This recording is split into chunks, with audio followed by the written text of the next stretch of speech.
International Islamic Research Center.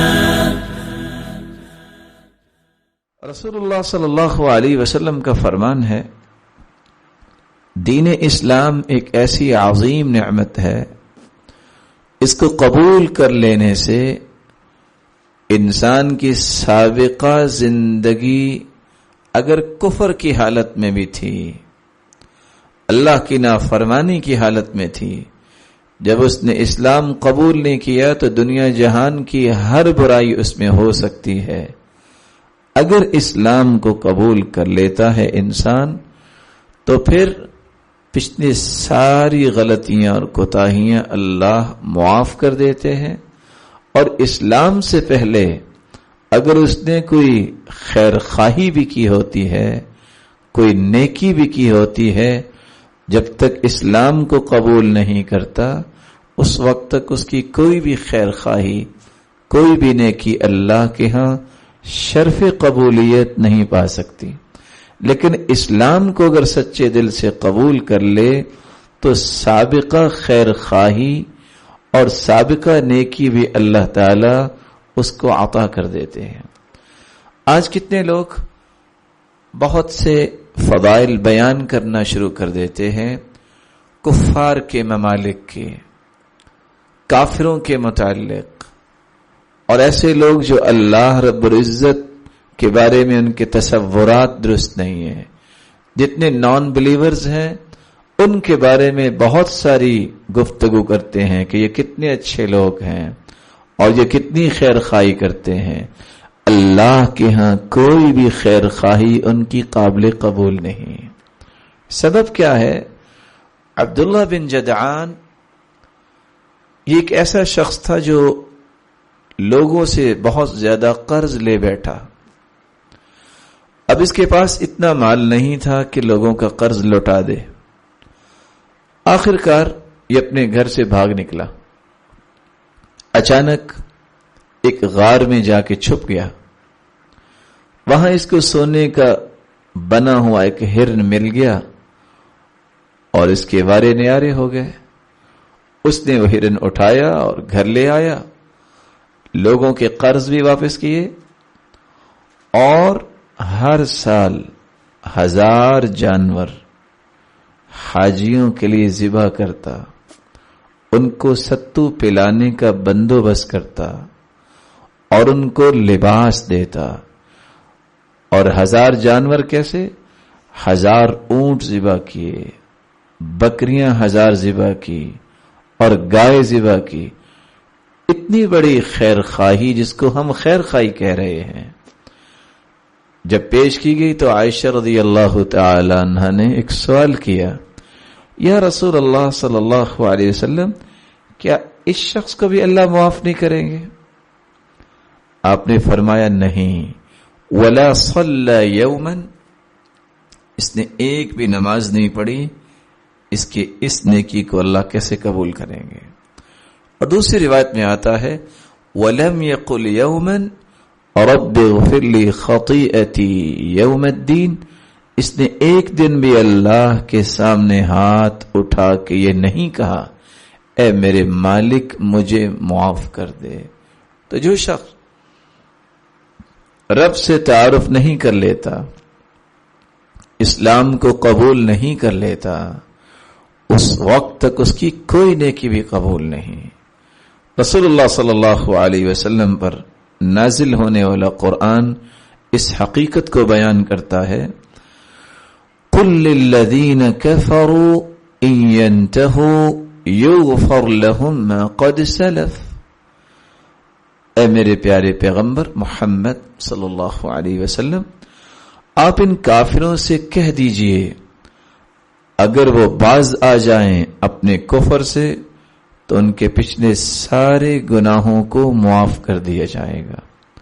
یغفر لہم ما قد سلف، اور رسول اللہ صلی اللہ علیہ وسلم نے فرمایا الاسلام یجب ما قبلہ والتوبۃ تجب ما قبلها والحج يهدم ما قبله كما في رواية أخرى والإسلام يهدم ما قبله انسان جب ایمان اور اسلام کو قبول کر لیتا ہے تو اس کے پچھلی زندگی کے سارے گناہوں کو معاف کر دیا جاتا ہے.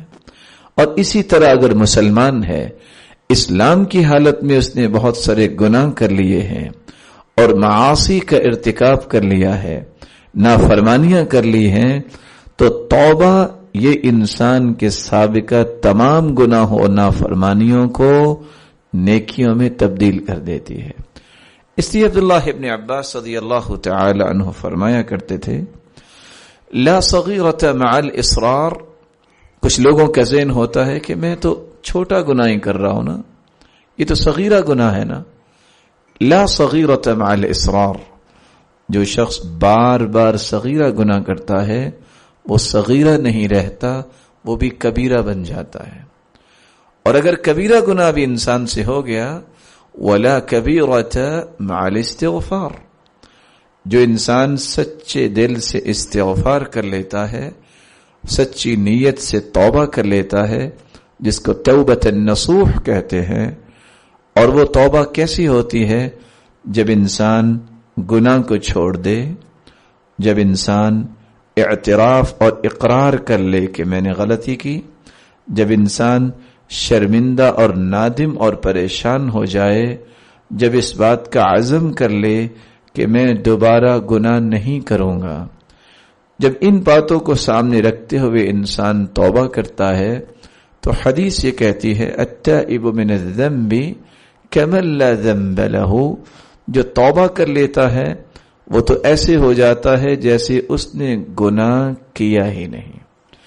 تو رسول اللہ صلی اللہ علیہ وسلم نے فرمایا، اسلام انسان کے سابقہ گناہوں کو معاف کروا دیتا ہے، اسی طرح اسلام کی حالت میں کیے گئے گناہ توبہ سے معاف ہو جاتے ہیں. عمرو بن عاص رضی اللہ تعالی عنہ بیان کرتے ہیں، فلما جعل اللہ الاسلام فی قلبی. اللہ تعالی نے جب اسلام کی محبت میرے دل میں پیدا کی، اتیت النبی صلی اللہ علیہ وسلم، میں رسول اللہ صلی اللہ علیہ وسلم کے پاس آیا. فقلت، میں نے آپ سے گزارش کی، ابسط یمینک، آپ اپنے دائیں ہاتھ کو پھیلائیے، فلیبایعک، میں آپ کی بیعت کرنا چاہتا ہوں. فبسط یمینہ، آپ نے اپنا دایاں ہاتھ پھیلایا. قال فقبضت یدی، میں نے ہاتھ آگے کیا اور اس کو پیچھے کر لیا. قال ما لک یا عمر، عمر کیا ہوا؟ تم نے خود ہی تو کہا میں بیعت کرنا چاہتا ہوں. قال قلت اردت ان اشترط، میں نے کہا اے اللہ کے رسول صلی اللہ علیہ وسلم، میرا ارادہ ہے میں پہلے شرط لگاؤں پھر مسلمان ہوں. قال تشترط بماذا، کون سی شرط ہے آپ کی؟ قلت ان یغفر لی، اس بات کی ضمانت آپ دے دیں میں ایمان کو قبول اور اسلام کو قبول تو کر لیتا ہوں، کیا میری زندگی کے سابقہ گناہوں کو اللہ معاف کر دیں گے؟ قال اما علمت ان الاسلام يهدم ما كان قبله، اے عمر بن عاص تمہیں پتہ نہیں اسلام پچھلے سارے گناہوں کو معاف کروا دیتا ہے.